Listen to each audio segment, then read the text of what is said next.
Good evening, folks, and welcome to my first attempt at a soft-spoken narration.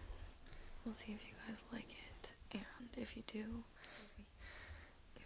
maybe I'll continue like every other video in this style. We'll see. We're gonna start off with a story by Horror Junkie 123, and this one is called My Great-Grandfather Told Me War Stories on His Deathbed. He fought for the losing side. My great-grandfather was diagnosed with pancreatic cancer at the ripe old age of 105. At 106, it was safe to say that his story was about to come to a close. I was grief-stricken even before his passing. I had always had a special relationship with the man. He was like a third parent to me at times. I wasn't ready to lose him, but nothing could prepare me for the stories he'd recount before I did. Pops, is there anything I can get for you before I go? Just say the word and it's yours. Pappy smirked slyly. Anything? I'll take a pack of Marlboro Reds if you'll be so kind. We all chuckled. Very funny. That's what landed you here in the first place. Sandra and I are running home for a quick shower and a bite to eat. We'll be back before you know it, my grandfather said as he patted me on the back.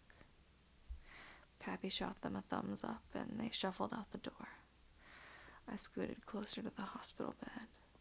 He flashed me an adoring grin. So, Pappy, I have a project for one of my college courses, and I remember you mentioning that you fought in World War II. I was hoping that you might be able to fill me in on what the war was actually like, instead of what I see on TV. Feel free to say no. I watched as the perpetual shimmer in his eyes was snuffed out. His face sank, and he averted his gaze to his bed sheets. A pang of guilt bludgeoned my chest like a sledgehammer. I hadn't expected that reaction. My great-grandfather glanced up at me, tears threatening to spill down his cheeks. Pappy, I'm sorry. I didn't mean to. No, it's high time I admit to someone what really happened all those years ago. I've been a coward, bottling this up for so long. I'll tell you, Cam, but only to get this off my chest. Be forewarned, the stories I'm going to share with you will completely change your perspective of me. If you don't want that, then now is the time to say no. I remained silent, weighing his words. What did he mean by that? I idolized that man. Whatever he had to say wouldn't sway my standpoint on that, right? I understand. Okay, but don't say I didn't warn you. I nodded. Do you remember when I told you that I immigrated to the United States from Poland once the fighting was over? I shook my head in acknowledgement. That was a lie. I served the German army as an SS officer in the Third Reich. Do you understand what that means? So, you were a Nazi?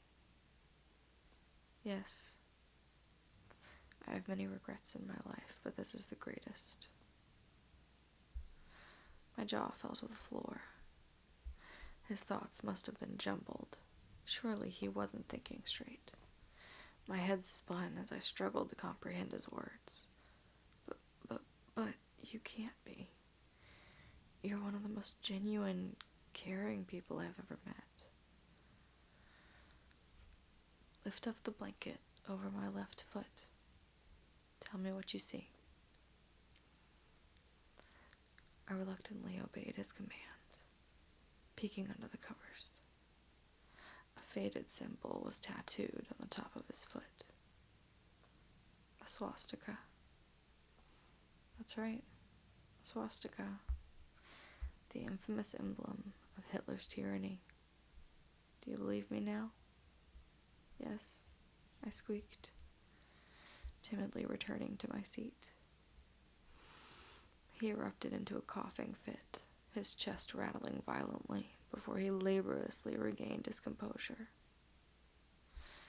Cameron, I don't have much time left.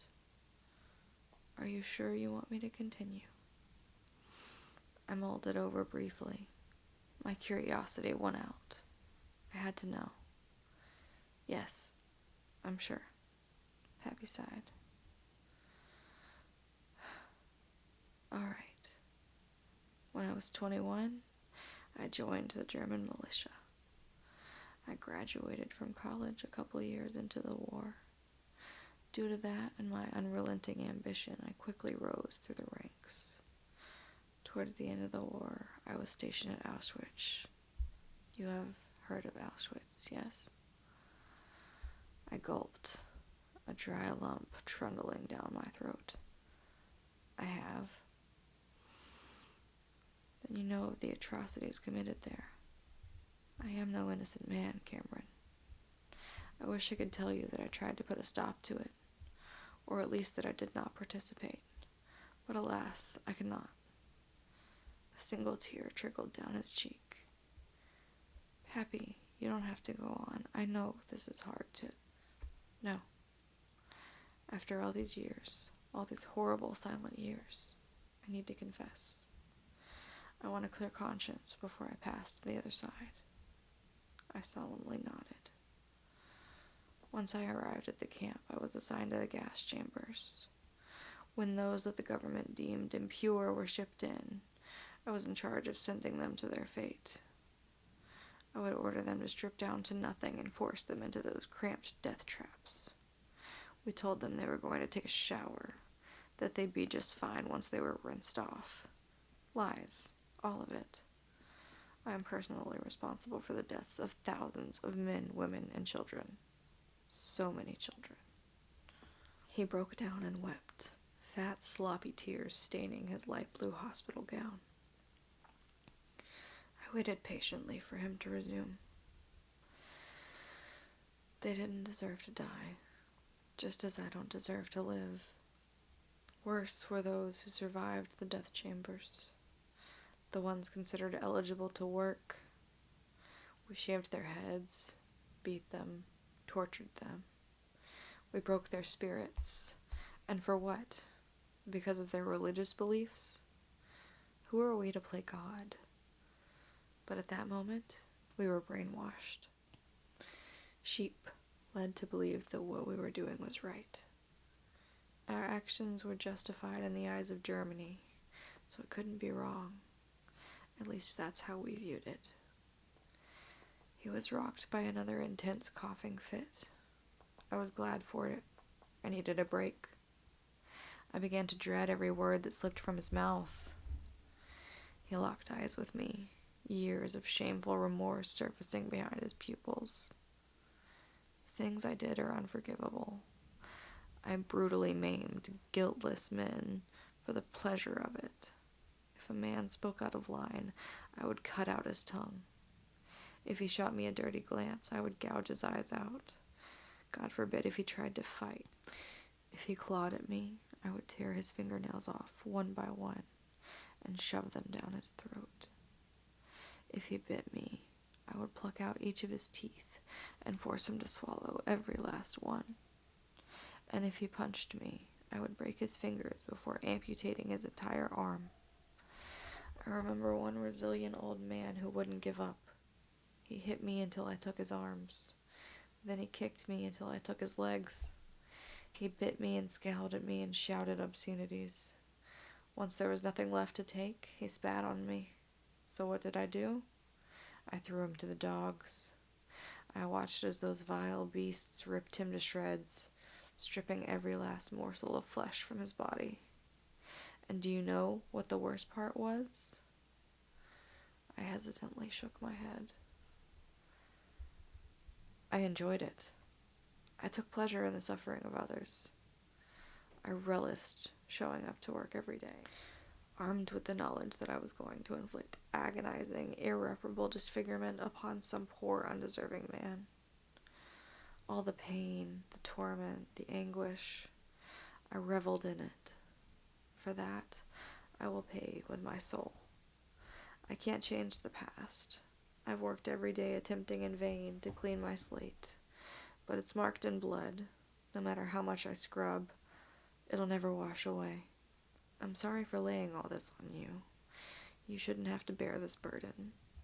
But after all this time, I needed to tell someone. And there's no one I feel more comfortable confiding in than you. I sat there, shell-shocked. My heart thumped in my ears and my head buzzed like 1,000 invisible hornets swarmed within. My role model was a monster. I couldn't look him in the eyes anymore, not after discovering what he'd done. I shakily stood. I need a minute. My great-grandfather gazed up at me, defeated and overcome with sorrow. I understand. Cameron, I love you. I stared past him into the curtain-shrouded window. I could only bring myself to nod as I walked out the door. My great-grandfather passed away 9 hours later. After revealing his sins, there was nothing holding him back from leaving this world. As the rest of my family grieves, I just feel numb. I'm still having trouble processing it all. I'm conflicted. I want so badly to tell someone, anyone, but I can't do that to my family. I don't want to tarnish their memories with him. So I'm relaying this here in a fruitless attempt to gain a little mental clarity. In the end, I just hope I can put this behind me, and that I'll never be on the receiving end of such a gruesome confession ever again. That one was really good and really realistic. I don't think I'm going to read any more tonight or start any more tonight because my back is starting to bother me now. Please let me know what you thought of this style of video, if you liked the more soft-spoken. I'm thinking of starting an entire separate channel to do regular narrations, but I'm not sure. I don't know if I really have the regular speaking voice for it, but I don't know. We'll see. Let me know what you guys think. Have a good night, good day, good whatever it is. And I'll see you guys in the next one. Leave me a comment. It makes my day. Good night.